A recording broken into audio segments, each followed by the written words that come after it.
aged 18, Art Karras and his older brother Ab sought adventure and their livelihood by trapping in northern Saskatchewan. Raised on a farm on the prairie, neither had been in a canoe, and both were almost completely unfamiliar with the lifestyle they had chosen.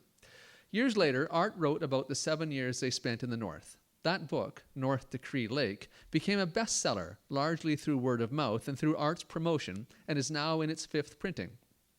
Many consider it a classic of Saskatchewan literature. This reading from the Art Karras collection at the University of Saskatchewan Archives is a commentary inspired by North to Cree Lake. It was written by Ben Metcalf for CBC Radio in British Columbia in 1971. Take it away, Bob. I don't suppose there's much we can do now about the snowmobile. But I have just read one very fine new chapter of Canada's heritage, which couldn't have been written if the snowmobile had intervened too soon.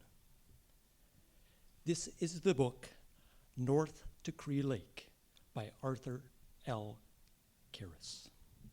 Although Mr. Karras recounts his experience in a quite straightforward style, neither bemoaning the hardships nor eulogizing the beauties of the wilderness, his book turns out to be a very beautiful celebration of life, characterized by a sense of the vastness and aloof dignity of the Canadian North, and the fantastic distances that men of his breed covered by canoe, dog sled, snowshoe, and plain old moccasin.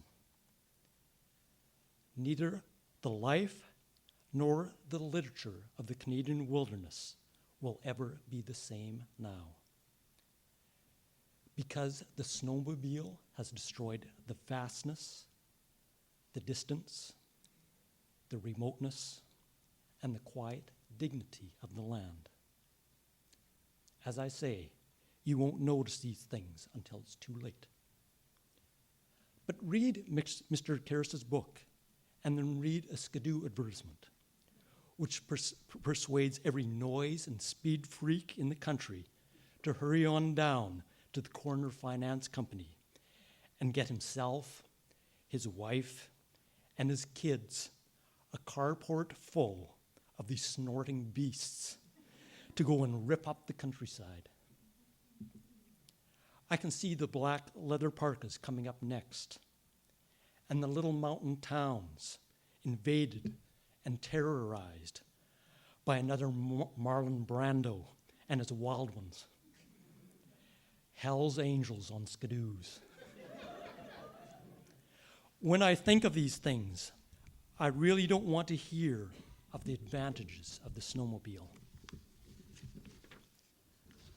I know now what the buggy driver meant when he felt like the first horseless carriage appeared on the streets of the town.